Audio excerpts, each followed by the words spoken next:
Hi, welcome back to the Counterfeit Emotions Podcast. I'm Curtis Morley, and I'm an emotionologist. And thanks for joining us one more week on the journey to find the one emotion that can't be counterfeited, and that's peace. Today in the studio, we've got a friend all the way from Aloha, Hawaii. We've got Richie Norton, and I'm wearing my, if you're listening rather than watching the YouTube, I've got my Hawaiian shirt on and my sandals, my slippers. I got them on just for the occasion. And Richie is a best-selling author. He helps people productize their ideas and get them to market. He's an entrepreneur. He's been on, I don't even know how many podcasts, with his ideas around entrepreneurship, time management, anti-time management, and the power of starting something stupid, his other book, which both of those books have had some pretty good traction. Welcome, Richie, to the show. Oh my gosh, thank you. I'm just freaking out. I think maybe the first time I ever heard the word or term or profession of emotionologist. That is incredible. That's so cool. You're like, I live and breathe this. And you're like, who's this guy just saying never heard before? I don't even know what's happening anymore. That's awesome. An emotionologist is someone that studies the heart, just like a psychologist is someone that studies the psyche. An emotionologist the brain. An emotionologist is somebody that studies the heart or the emotions. And so instead of psychoanalyzing me, you're like emotionalizing me.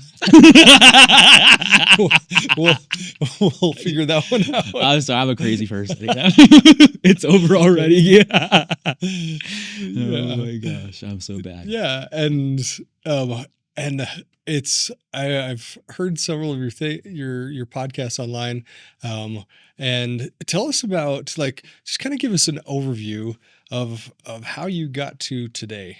I have no idea. I'm just making it up as I go, know. But even today, in the last week I was hanging out with John Heater of Napoleon Dynamite. I literally went with him to the Napoleon house and the Pedro house. And how fun is that? With Eric Robertson, unbelievable. Then right before that, was Tina there? Tina, shut up, you fat lard. Yeah, she wasn't hungry, And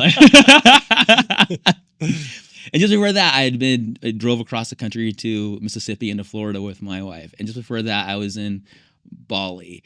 And I've been to, just this year alone, just since January, I've been to Bali twice. I've been to China. I've been to Norway. You're like, what is he doing and traveling? All these things are for family stuff. Like, my son is living and volunteering in Bali. Is he on a mission? He's right now he's working with underprivileged kids and youth. With and HXP? Kids that have no, it's a different program. In fact, when he got there, he thought it was a program. They're like, you're the program. He thought there was a curriculum. Like, you're the curriculum. You know what I mean? So he got to experience, figuring everything out on his own and what it's like to be isolated. And, he's having all those things, but he's been loving it. And Bali's unbelievable. You know what I mean? That's so cool. And then I got work stuff that happens all over the world. And I try to figure out a way to spend my time in ways that are super, to me, meaningful, or what I think might be meaningful to someone else. That's, I just go around doing stuff. And this so happens to turn into things like entrepreneurship, into writing books, like Power of Starting Something Stupid got picked up by Brene Brown at one point. She wrote a whole blog post about it, saying it changed her life and her husband Steve's life. Have you met Brene? I have not met her. Not yet. But why not? Yeah. Where are you? Yeah. Okay, then we need to get Brene on the show. That would be incredible. So I feel like, for me, if I have a place to put, let's go for emotions, my emotions, then I feel like I can help others or progress personally. I feel like that's progress. I'm going to put them. And so, when I wrote Anti-Time Management, when I realized that people were starting their stupid ideas, but then mistakenly turning their business idea into their own self-imposed prison. So I'm going to start a business to get free, only to lose their freedom in the business. I'm like, well, that was the wrong way to do it. So I write Anti-Time Management. Here's how you do it in a way to free up your time. Because to me, I measure for time flow, not just cash flow. The idea is, how do I solve for problems, not how do I solve for some discipline. This is a totally different way of thinking. I feel like disciplines are tools, not identities, but people will identify as a tool. and not in like some weird tool way. You know what I mean? I'm like, our whole lives been fragmented because of the way we learn. But it wasn't that way before the Industrial Revolution. It was a holistic environment. Today it's completely fragmented. I think that's why people feel all these different emotions. They're not a whole person. In fact, their identity is splintered on purpose from kindergarten. So on purpose. When it's like, who is this person, Richie, and what is he doing? I'm like, I don't know, man. I grew up, Anti-Time Management became like the number one recommended book, like literally the first book recommended at the China National Book Day from a guy who has 100 million followers. Oh, wow. So I go to China, I'll go to a factory, I've been working on different projects. Sometimes I'll be recognized. Like, I never expected that. That's a dream I never had, but I'm glad it's there because now it's my new dream that already happened. You know what I mean? Like, who cares how it spreads? Because it could spread widely. What's important to me is like, if I have the idea and it's a stupid idea, meaning it's from the spirit. Because if it wasn't stupid, you would just do it. It's when it keeps pressing on your mind that you don't do it, that you label it negatively to give yourself a reason not to do the thing that you should do. So when those inspirations come, I try my best not to wait. Even if I wait and you're pushing, I feel like no one's more productive than a procrastinator with an impending deadline. Ooh, I so want to talk about this. I so want to talk about this. They're like, who are you? What are you doing? I'm like, I grew up in a church singing, I'm like a star shining brightly. Well, I'm like a star shining brightly. That song has nothing to do with you. You're shining for the whole world to see. Or like, you're like that, what's it? That Green River song. Wherever I go, the grass grows greener still. So despite my problems, despite my challenges, which are many, I'm going to act from the energy of positivity by assigning positive meaning to those tragedies on purpose. Even if the higher power doesn't tell me what my meaning is, I'm going to assign positive meaning on purpose. Because why not? So following your heart, doing these quote unquote stupid ideas because you feel it inside.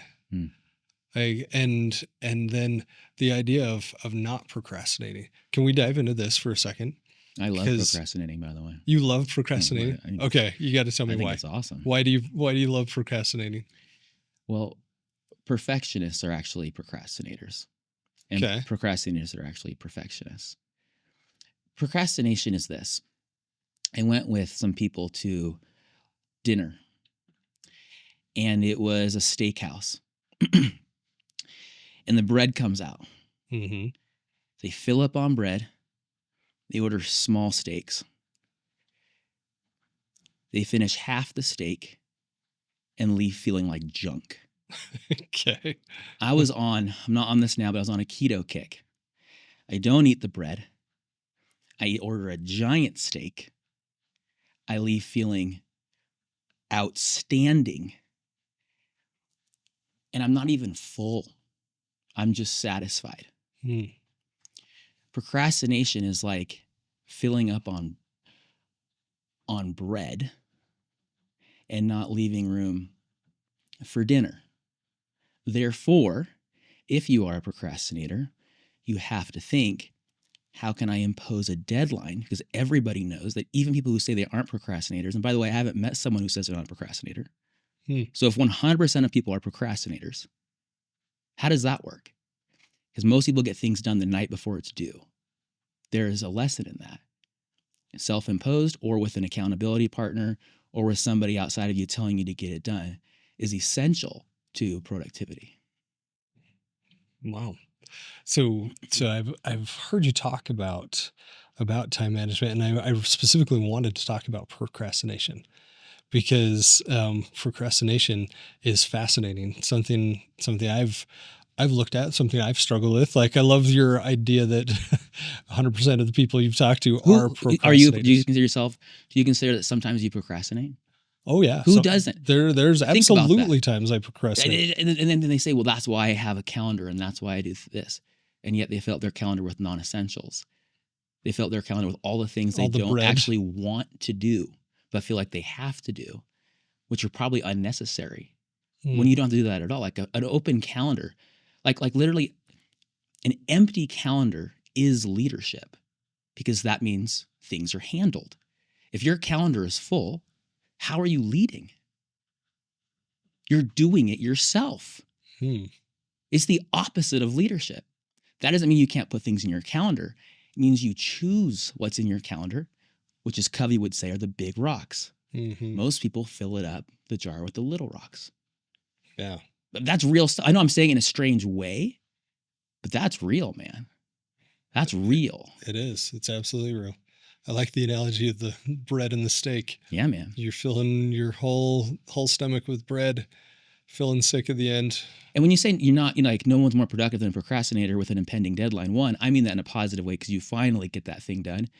But also, people who like really want to get a project done that's super meaningful will all of a sudden get really good at washing dishes and doing their taxes and doing anything except for the thing that matters. Anything. Very productive, or rather busy on the wrong things. Or wrong timing. I've heard some hacks around procrastination, and I want to explore it as a hack rather than a solution, because I want to take a look at what is behind the procrastination. Okay. What's behind what is the emotion behind procrastination? I like that. And, but some of the hacks I've heard, which actually I've heard several people say it's incredibly effective, is instead of putting the main thing as the goal that you're going to procrastinate, putting something more important on top of the actual goal, so that then you procrastinate down to the actual thing. That works. And so you put it as a secondary task, which I think is a complete hack. It may work, but it's a complete hack. But I want to get into what is the emotion behind procrastination. And in the Counterfeit Emotions list of dyads, one of the dyads is that excellence has the counterfeit of perfectionism. Perfectionism is the counterfeit of excellence. Yeah. And so let's talk about, like, why do people procrastinate? What's going on in here that says, I'm scared to do this task? Oh, gosh. I'm not going to pretend like I know all these things, but I'll tell you my own experience. Okay. And then you can emotionally analyze it or not, okay? Well, I would go with what you said before we started recording on the difference between guilt and shame, where guilt, when recognized, may make you decide to improve, whereas shame, I'm making this up, you tell me if I'm wrong, whereas shame may make you feel like you're stuck and you can't improve. In fact, it might make you worse feeling, something like that, right? Mm-hmm. So you'd have to say, I'm just being logical about this for a second, you'd have to say, well, why is procrastination bad at all? Who cares if you do something or not? Who cares how long it takes? Also, what's the timeline? So in essence, procrastination is, at its face value, not real at all, because you are telling yourself, shame that I'm not getting something done for someone or by a certain timeline. That's it. So you have self-imposed shame around not getting something done. So if it's around when and how I get something done, then the conversation completely shifts to something else, because you are identifying as a person who is lazy when procrastinators are not lazy. They're the least lazy people in the world. They get anything and everything done. In fact, lazy people are the ones that create innovations because they don't want to do the stuff that doesn't matter. That's why do you think we're flying frickin' airplanes? They didn't want to cross the ocean in a boat. So procrastination, I don't even think necessarily it's even a real thing. Shame is. Mm-hmm. So if we peel back the layers of procrastination, what we find at the center? Procrastination is a wrapper, an excuse. And inside is shame. I think so. Yeah. What do you think? I think you're like, I've never heard that before. I'm like, and neither have I. I think we're hitting right on it. I think that there's a lot of identity attached, a lot of value that says, if I fail at this, then that says something about my worth. That says something about who I am. But if I don't try, I can't fail. And then, so if we were to say, we can keep using the word procrastination because that's a term that is commonly used. But if you were to peel it back and talk about it as shame, it might even, for some people, it might simplify it as far as an emotion, but it definitely doesn't solve the problem of getting something done. Yeah. Which you can still ask, how do I get something done? Which is an entirely, honestly, different conversation. But if you were to ask someone who gets something done all the time, how they do it, they would probably also say they're procrastinators. But they would also probably say they have a really big question they're trying to solve, something that drives them. I met with someone today who's doing something massive that requires tons of actual physical infrastructure, money, time, things that would stop anyone from doing anything. And it was like nothing to him, because those are just things that needed to happen to reach the larger goal of lifting this area of the population out of poverty. Like a mama bear going to protect her cubs is willing to sacrifice herself. When you have a reason to do something, nothing will stop you. I wouldn't even call it a motivation problem, because motivation comes and goes. I wouldn't call it intrinsic. I wouldn't call it extrinsic. I would say, if you don't have a bigger question than yourself to do something, if you don't have a real reason why, well, then you have all the time in the world to get it done. And so the feelings of, I don't have enough time, I don't have enough education, I don't have enough money, or just like the real things that somebody might have, and I'm not anyone that understands this kind of stuff, but you have real psychological things. The ADHD and the depression and all this kind of stuff. All those things are real. But almost everyone can look back and see when they did something, just any normal thing. And they can also see when they've done something despite all odds. And I'll tell you when. You see like your kid get slapped around by somebody, you're on it. So usually the thing you're trying to do isn't important enough, or it's so important that you're frozen because you want to get it right. Going back to your idea of fear of failure. That perfectionism. Yeah. If I don't try, I can't fail. And I want it so badly that there's so much weight that if I even start, that gives the doorway to failure. Also, very successful people that I have worked with or know or studied, they get to such a high platform that they're scared that when they do it, it will really look bad. So in the power of starting something stupid, I call it returning to stupid. Okay, tell me more. No, I mean, tell me more usually people who are successful, when you ask them what happened, they say, I did something that everyone said was crazy. They said I was an idiot. There's no way I could have done this. And I proved them wrong, or something. Then it becomes normalized. Maybe people start copying it. Maybe it's something that everyone does now. So now when they're successful, whatever that might have been, the masterpiece they created, the money they made, the fame, or just literally they feel good about themselves. Well, now if I do something new, it will essentially probably look like doing something new, which looks sloppy, messy. And I have a false belief that people will see that as me failing or looking bad. This is called pride. So if you were to ask someone, what would you do? Let's try and break out of this for a second. What would you do if you had no fear, no pride, and no procrastination, like an egg surrounding you, made out of a shell of fear, pride, and procrastination? If you were to bust out of that shell, literally, I'll ask you, if you had no fear, no pride, no procrastination, pride negatively, not the exciting pride, what would you do? Well, what would you be able to do? How would you feel? Yeah, it would be unlimited. Unlimited, authentic, real. So if you can act from that spirit as if, then you can do it now. Even if you can't, because you have to become it before you become it. So you decide who you want to be, then you know what to do. And then when things get hard, you get in your car and turn the music real loud. You walk into the forest and talk to the trees don't talk back. And at some point in time, you work in batches and put them into projects. And then somebody puts it on a deadline and forces you to stay up all night while you're having Netflix on and you're eating chicken nuggets. That's life, man. Yeah. Who cares? You're the only one that cares. At the end of the day, none of it actually matters, because the thing you create is separate from the creator. There's source versus system. Everyone's Yeah. confusing themselves with the system. Oh, I created this thing. I am this thing. No, you're not. The source continually generates and regenerates. The system can scale. The source never does. The Yeah. source generates.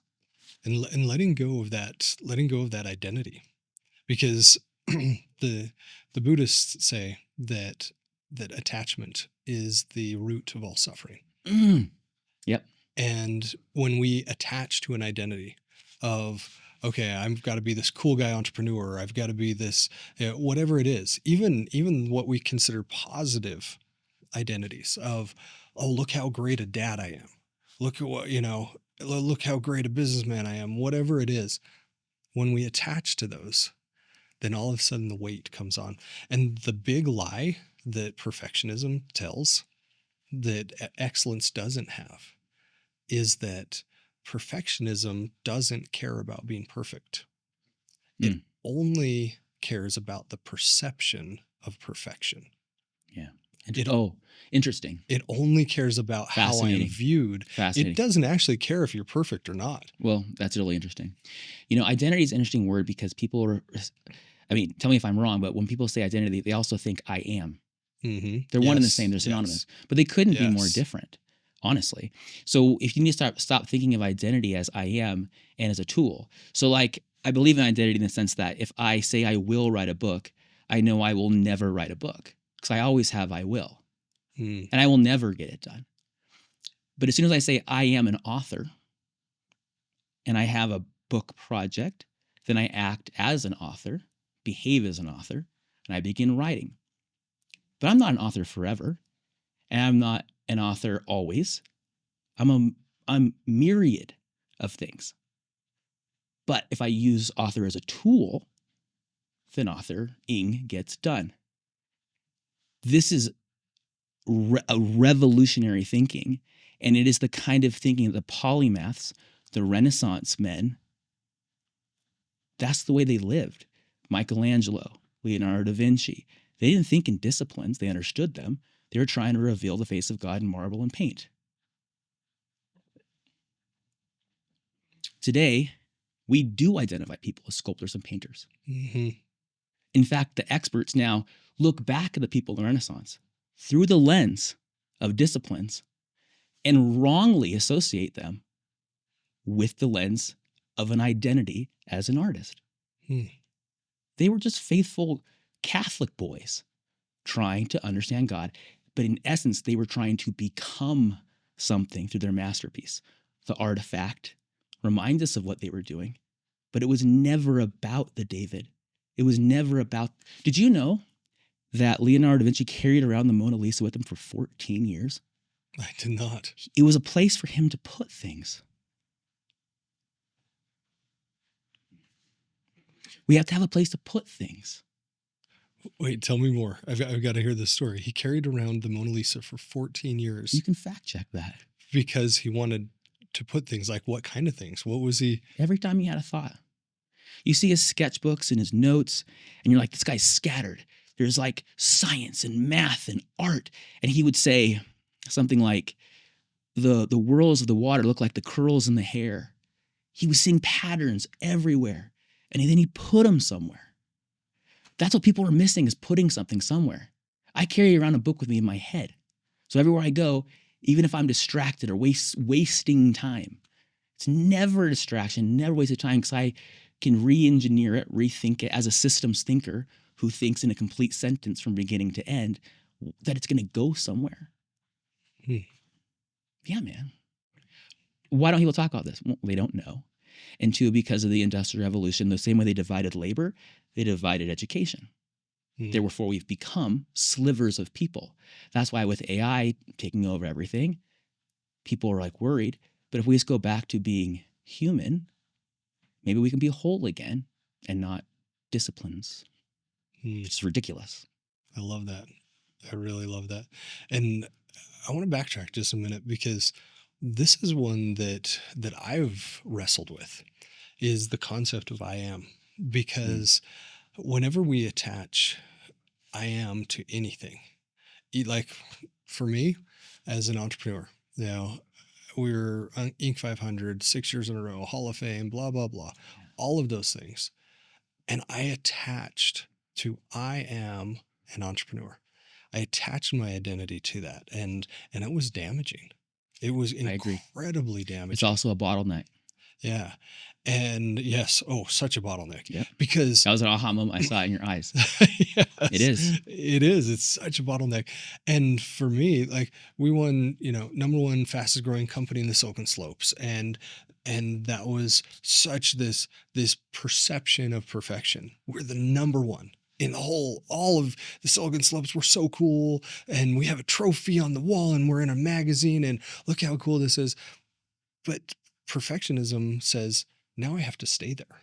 Yes, that's what I was talking about, being on the pedestal high up. Yeah, that's right. Is about the status. Yes. It's not about the action.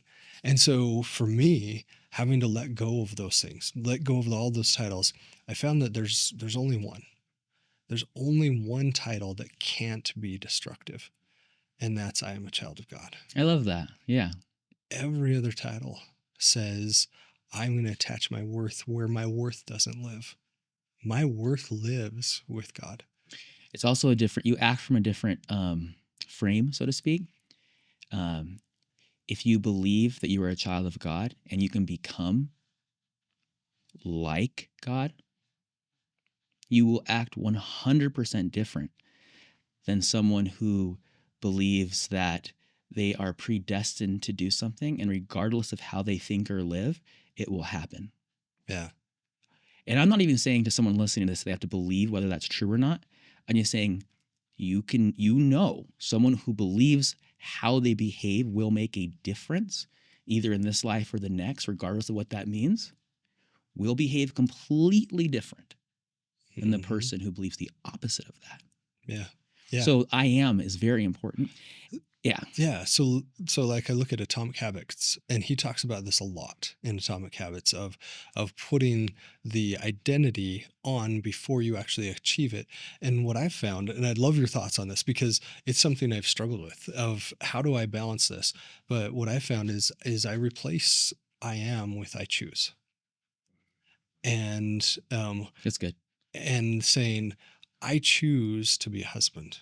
I choose to be a father. That works. And those are stewardships that I've been gifted. Yes. Temporarily. They're not mine. I think that's great. They're temporary. But yet I've seen the power of people saying, I am a $100 million entrepreneur. And then they actually become a $100 million entrepreneur. I've seen that too. And so I've struggled with this. I've wrestled with this. One time I met this, I was young, and I met this kid that was, I don't know, several years older than me, and his dad was a rocket scientist.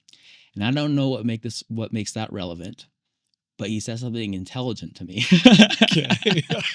And this guy was one of those like really intelligent autistic type people, okay, who was like, you could totally tell, but you could also tell absolute genius. Okay. Okay. And I was young. That's probably why I remember this. I hope rocket scientist dad or no, the kid. Okay. So I hope this doesn't sound bad, but that was how I remember him.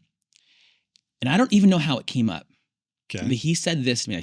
I literally still remember. I honestly, I must have been like 8 or 9 or 10 years old when he said it. I was literally I can even picture, I was in the like playground yard thing of my elementary school. And his house was on the other side of the fence. It was after school sometime. I can't believe I'm telling you this. Okay. You remind me of it. And he said, when there are two truths that are seemingly contradictory, it means there is space to learn something. Meaning, just because a lot of people think that two truths or two conflicting ideas means that one is wrong and one is right. That is not true. We're not even talking about a third alternative. We're talking about a whole new way of thinking. So for what you're talking about, of course, if you say I am, you're going to become it because you acted from that. Yeah. What you're really saying is, as soon as that thing's gone, who am I? Mm-hmm.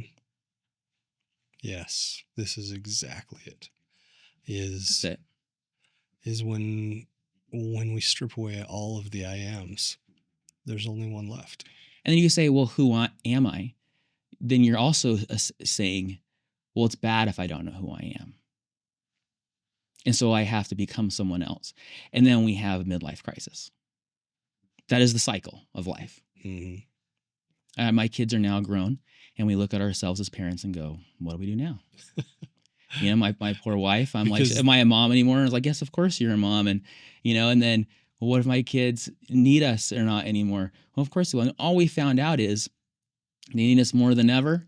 The problems just get more important and more expensive. You know what I mean? Like, so at the end of the day, what I would say though, as a solution to that possibly is to try and remember. And it's very simple. It's like you could turn it off and on this like a snap, like a light switch. I am the source. I am not the system. I am the one that creates things. I am not the business. I am the creator, not God, but of my own situation here. I am this. And you could say, like you said, I choose to do this, which is also very good, right? Mm-hmm. But in essence, saying I am is not inherently bad. It's how you assign meaning to it. I'll give you an example. Yeah, let's go there. In anti-time management, I tell a story of a woman named Syra. Syra, I met when I was giving a TEDx talk in Moldova. And I believe she's from New York. She was speaking in Moldova too. And she's just so cool. And she's a Grammy-winning rapper. From Moldova. She's from New York. Oh, she's from New York. I know it's confusing. Okay. She's from New York. She's also speaking in Moldova as a guest speaker. Okay. At this TEDx conference. And tell me your story. Bro, this story was gruesome. Somehow, she grew up, I think her parents divorced, or maybe they didn't, I don't know, but she was just always around with her dad. Her dad was always on drugs. She remembers him getting, overdosed and knocked out and having to figure out how to get drugs for him and eventually becoming homeless and working her way to California, getting involved with gangs, having all the bad things you can imagine happen to her. And then one day she says she felt like God told her she needs to be a rapper. She did not know how, but she started going to those things where you stand up on stage and you rap and everyone boos you off the stage because you suck. And she did it every week on, I think, a Thursday, I think she said. Every week. Until someone said, what are you doing? What is wrong with you? Okay. She's a little white girl. And they pulled her aside and said, let me teach you how to be a human. Let me teach you how to rap. And she did. To the point where she got good enough to win a Grammy. And it was because she worked from I am a rapper, because she felt like it was her purpose and mission. Mm-hmm. But she knows that she's a child of God. Just happened to be in that moment, the place to put her time and talents, and the way to get her to where she needed to be was through rap. And so I really believe that a higher purpose, whatever that might look like to you, is one. But the projects that fulfill that purpose are obviously many. Like, it's so confusing when someone will point to someone like Elon Musk and say, he's so focused. Oh, yeah. You hear Kevin O'Leary say over and over again, he has no static. He's singular. Yeah. He is the antithesis of focus and being singular. He literally has a bazillion different companies doing bazillion different things at one time. But then if you go back and you don't think of it as being a component, if you step back and go, oh, he's trying to create interplanetary human species to save humanity. I mean, who cares what Tesla does? That's a piece of the thing. Mm-hmm. So when someone has a higher purpose, the outsider will go, they're doing so many things that are out of control. But the too many P's. But to the person on purpose, everything is fit to purpose when they are conscious and they do it in alignment. So to bring it back full circle, when someone forgets who they are, child of God, they also miss their purpose. They miss the projects. They miss, maybe let's keep using P's, the profits that might come from it. And they also miss the proliferation, because perfection comes from being prolific, not from doing one thing. Never. Wow. And this reminds me of something you've said on another podcast. Um, you said strategy is in the head, tactics are in the hands. So what's in the heart? Your mom. I just wanted to say your mom. You know. Okay, we got to try that again. No, you're keeping that in. That is what you do not take that out. You do not take that out. Okay. Yes, my mom is in my heart. And my well, patty. okay. So people are always confused with strategy and tactics, and they say the same thing, which is fine. But strategy really is in the head. You know, my friend, business partner. And also I've coached him for over 15 years now, Dr. Benjamin Hardy. He will teach you that strategy is what you don't do. And that strategy has nothing to do with competition, because the point of competition is basically to fight and to battle. But if you're in war, the point is to win the war, which means you have to do something completely outside of the competition. That's how you create a new category. Whatever. Okay. Strategy is in the head, tactics. Strategy is the map. Tactics are what you do on the map. So the heart would obviously be the purpose. What am I doing this for? Why am I doing it?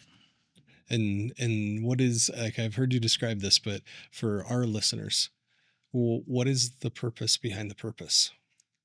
I like to call it what's the goal of the goal? Mm-hmm. Because someone will say, I have a goal. And I go, a goal could be brushing your teeth every day. A goal could be making $1 million. But a goal that you've done before is no goal at all. That's a tactic. That's a task. That is just repetition. But a goal outside of what you've actually done before, that requires growth. That requires scale. That requires becoming someone different. So I don't know. If you're asking are you asking me what my purpose is behind my purpose, or just in general what purpose behind the purpose means? Let's go there. What is your purpose behind the purpose? Well, it might be cliche, but I'll tell you what I derive joy from. And you might say this is wrong, but I feel like joy is lasting and happiness is kind of temporary. That's not wrong at all. That's perfect. Okay, good. Well, I derive joy from helping other people do their thing. And it's like, well, everyone says that. And I don't know. That's what makes me happy. But then my purpose behind that purpose, of course, the higher purpose would be, am I a good dad? Am I helping my kids? I know I can't control them, but I can do the best that I can, to be a good example and help nurture them and grow them. And more importantly, be a good husband, and all those kind of things. So there's that. So you can keep going. You can deconstruct something to the point of having it mean nothing, But for me, I would say that my purpose obviously comes from feeling like I need to do something with my life. And yes, that revolves around God and purpose and being a good person. But I really feel like I can't waste my time. I really feel like things are urgent. I feel like I should do it, which is ironic because somebody who watches me walk my dog on the beach all day and travel the world looks like I'm doing nothing. But that's because I have learned real quick. I had a brother-in-law pass away. I had a son pass away. We had some foster kids that we met this nice lady, and she asked if we could watch her kids. We said yes. She never came back. 7-year-old girl and 1-year-old twins. So we went from 4 boys to 3 boys, now to 6 kids overnight. After a couple of years, those kids were ours. They ended up going back to their mom, which was great. But there's a different feeling of when your son passes away and you believe you're going to see your son again, and when your other kids go somewhere else and you don't know if they're okay, you don't know where they are, but you know they're there. These are different feelings. Then my wife has a mini stroke, loses her memory. She got it back. My son got hit by a car. He should be dead. He's okay. And I remember walking on the beach one time when my son was in the hospital. I went back to go get some stuff from the house and just went on a little, I got to clear my mind. And I had this thought, does God hate me? And then I thought, he doesn't hate me. Why do all these things happen? And I started thinking well, they didn't happen to me. They happened to them. They also weren't tied together. It wasn't like a domino effect. These were different times, different situations. Doesn't make me feel any better. But then I had this thought. This is my revelation. Love God unconditionally. I haven't read that anywhere. No one's ever told me that before. Although I think it's taught that way essentially. But for some reason, all of us just blame Daddy in the sky every time something goes wrong. The most faithful people blame God for every little thing. And when that was wiped away from my mind, that the way God loves us unconditionally, maybe I should also love God unconditionally, help me go to work. So now I can keep my faith. Now I can do stuff. I'm not waiting or blaming. And so I move through life feeling like it's such a privilege to not have to worry about like the big things, because I've had big things happen. So when somebody's grumbling about something small, I'm not judging, but I'm like, dude, you have no idea how good you have it. Worrying about your shoes getting dirty? Stupid. You know what I mean? So it's how you think about life that changes everything. Yeah. And how you see yourself fitting into the bigger picture changes everything. And knowing that you are important, regardless of how other people may see you, coming into a room feeling like, because I know people watch this might feel hopeless and they don't have something or this or that. We're all at different points. But I kind of describe it like get better, not bitter. It's a tunnel, not a cave. Assign positive meaning to it. When you're down and you just want to watch the next K-drama, which is awesome, and you put it on the subtitles, don't beat yourself up twice. Once for feeling bad about doing it, and then beating the crap out of yourself for reminding yourself that you're not doing the thing you got to do. And you realize that things are going to work out. When you act from that feeling or that energy, then you create a space so that when things go wrong, you can handle them appropriately instead of just freaking out. That's been my experience. I'm so sorry about your son. And I'm so sorry that you had to go through all of that. And with all of that, I can't even imagine what that would feel like. Feels like crap, man. You know what I mean? Life's crazy. Yeah. Yeah. You know, how did you pull through? Well, I don't know if I have. I think that's the point. At what point does lightness and darkness leave each other? They're always tangoing. I always have sadness inside me. Where would it go? Yeah. One day you have no sadness. I don't know. Yeah, you have. It comes back every year on the anniversary. Every year when there's a little memory. And that's okay. That's called being human, man. Robots forget stuff. Yeah.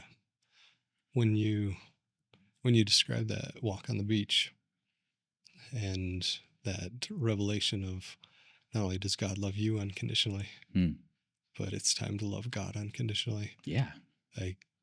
What I found is when you put gratitude with pain, it turns into sacred sorrow.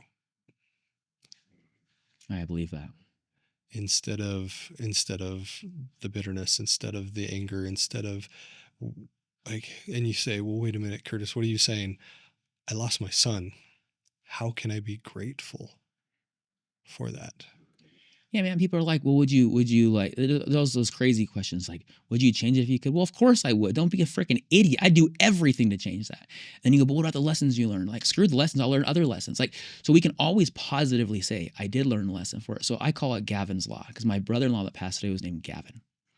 My son was his namesake. When we joke around, don't name your son Gavin. Right? And they're both buried in the sands of Laie in Hawaii, okay? But I remember he caught pertussis. That's how he passed away. He was a baby. And we brought him to the hospital. They always said, to the doctors, he was fine, he's fine. They just didn't check, whatever. I don't know. We did everything we could as parents to be right there with him all the time. A little cough, he's fine. A little cough, he's fine. A little cough, it's RSV. A little cough, he's fine. He had a hard time breathing. Bring him to the hospital. He's there for I don't know how long it was, a week or so before they finally decide to check on that thing. They discover that it's pertussis. And I remember them coming in one night. He's filled with wires and tubes. And the nurse says, "You need to stay the night." Weird thing to say. We obviously always stayed the night. And they gave us an opportunity to hold him, because what she was really saying was she was cluing us in on the idea that he wasn't going to make it. And this is when blogging was cool. My wife's blogging and everyone's praying for him. And there's a guy from Istanbul that said he stood up all night. This prayer was not answered. Okay. I believe the answers can be prayer. I believe prayers can be answered, but I don't believe they're always answered. I also don't believe in basing your faith on a prayer being answered. You will lose your faith 100% of the time, because 100% of your prayers are not 100% answered, at least in this life. That's a fact. So I remember I held him for a moment. My wife held him. She's rocking him in a chair. I put my hand on his little heart and we sang lullabies until he passed away. And what do you do when your son passes away, when he's in your wife's arms? Where do you put him? Have you ever thought of that before? It's crazy. We never thought of that before. And a nurse came in. I think it was a different nurse. And she says, "Can I rock him?" Angel. And she rocked him and we left. And I asked my wife later, because we left the hospital empty-handed, how she did it. And this is what's interesting. She said, her name's Natalie. She said, "I feel like there's another Natalie with me, or inside me, holding my hand. Someone I didn't know that was there. Someone stronger than me." And I think that's it, man. I think sometimes we need to remember, and I don't want you to have this experience. It's not a good club to be a part of. But I think we have to remember that there is something bigger inside of us, a bigger self, our spirit, Our soul. our soul. Yeah. I mean, this is cool.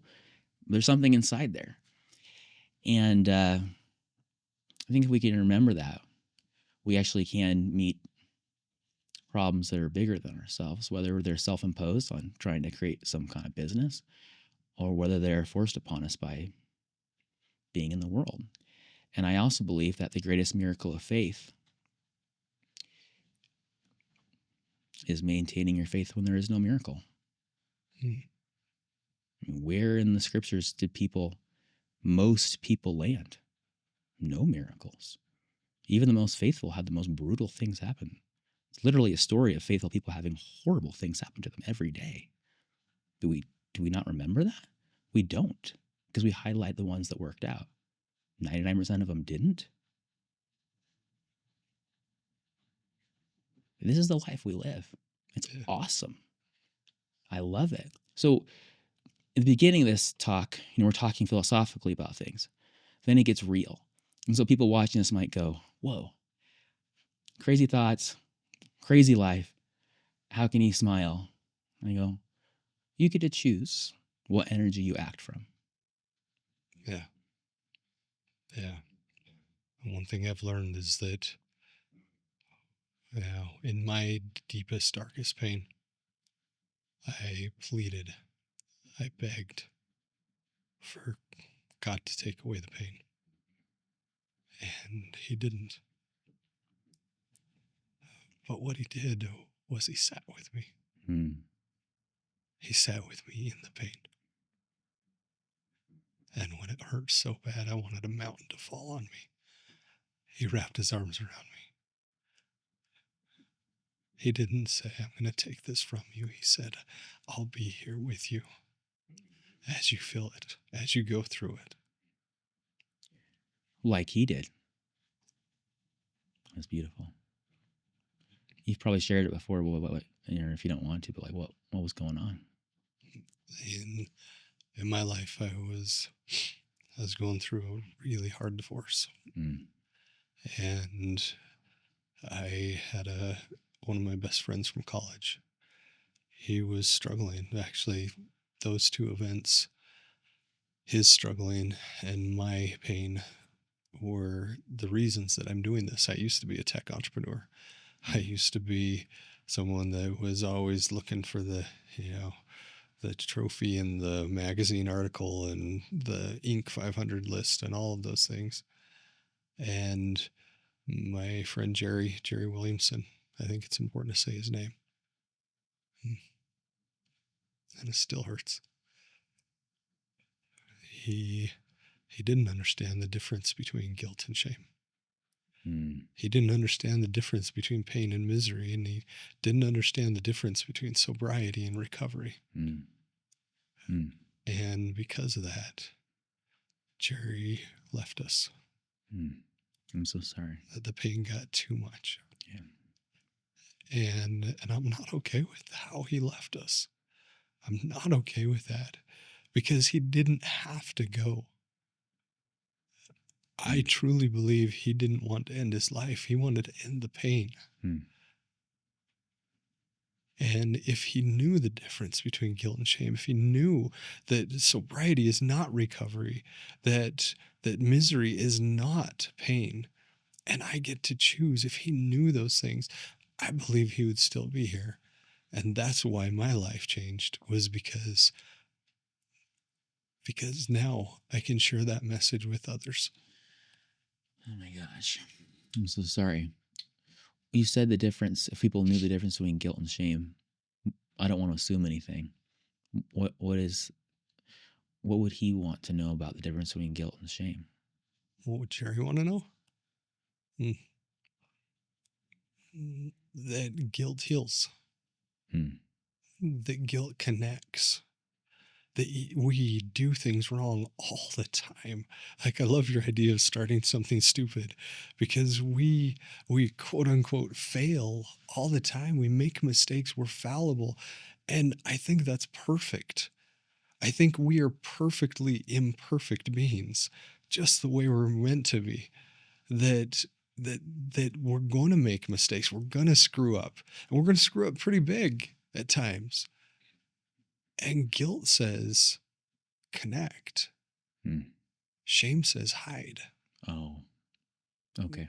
Guilt says, if I hurt you, I'm going to come to you. I'm going to connect with you so that I can say, I'm sorry. I see. So that I can make repair and make amends with you, so that I can help you become whole, because I took something away from you. And guilt recognizes that I've violated love. And now it's time to rebuild that. Whereas shame says, well, it's probably their fault, and you're a really horrible person, and just go to the basement and play video games for hours, and don't actually connect with yourself. Don't connect with the other person. Don't connect with God. Instead, disconnect, hide, lie, keep everybody from knowing that you're not perfect. What do you think someone who is numbing, which would derive, I guess, from shame, should do? Yeah, if they're numbing, then it's fascinating, because don't be dumbing. When you're numbing, don't be dumbing. We need a t-shirt. I'm an idiot, dude. We need a t-shirt with that on it. Is Brene Brown, speaking of Brene, as well as the University of Oslo, they did 2 independent studies. And it was fascinating, because for the first time in history, and I've read hundreds, I'm doing a master's in psychology, and I've read hundreds of papers, and most of them say the guilt/shame study. They actually push the 2 emotions together. Shame counterfeits guilt so well that even the scientists, the researchers, squish them together and say they're the same thing, and they are not. That is good to notice that. And Brene Brown and the University of Oslo, they did these 2 studies, similar studies, but independent. And they asked, what is the result of shame? And they found there's a direct correlation from shame into addictive behavior, suicidal ideation, criminal behavior, sexual behavior, like you name all the vices. Shame is a direct path in. But then they flipped it. And they said, well, what about guilt? What's the result of guilt? And they found it had an inverse correlation. No way. That you want to get out really good. Of addiction, you want to get out of criminal behavior, you want to get out of suicidal ideation, get into guilt. And the reason why is because guilt says, I'm going to take responsibility for my actions. I'm going to connect. And then I'm going to make repair. I'm going to, just a thought, and I don't know anything about this kind of stuff, but I'll just mention him, my friend, Dr. Benjamin Hardy, he wrote this book called Willpower Doesn't Work. I love that. And a ton of people that, are in that world and trying to overcome addictions, or they really, latched onto it. And I asked him why. I mean, you can kind of assume, but I also said, like, well, then what? And I'm not going to speak for him, but kind of the concept goes something like, change your environment, change your life. Because you're not going to do it on your own. One day you're going to have to go to some cocktail party, and you make one slip up and it's over. It's your environment in many ways, in addition, to help you change everything. Yeah. Yeah. And as part of Counterfeit Emotions, one of the core dyads is that sobriety is the counterfeit of recovery. That sobriety actually creates a trap. When your focus is 100% on sobriety, then you actually don't get into that. Sobriety would attach to willpower. Exactly. That's it. Whereas recovery means it's just, I'm recovered. Yeah. If you look at the word recovery, inside is over. Ooh, what? I'm loving this. Over is the heart of recovery, because sobriety uses one metric, and that's how long. How long have I been sober? How long have I white-knuckled and held on?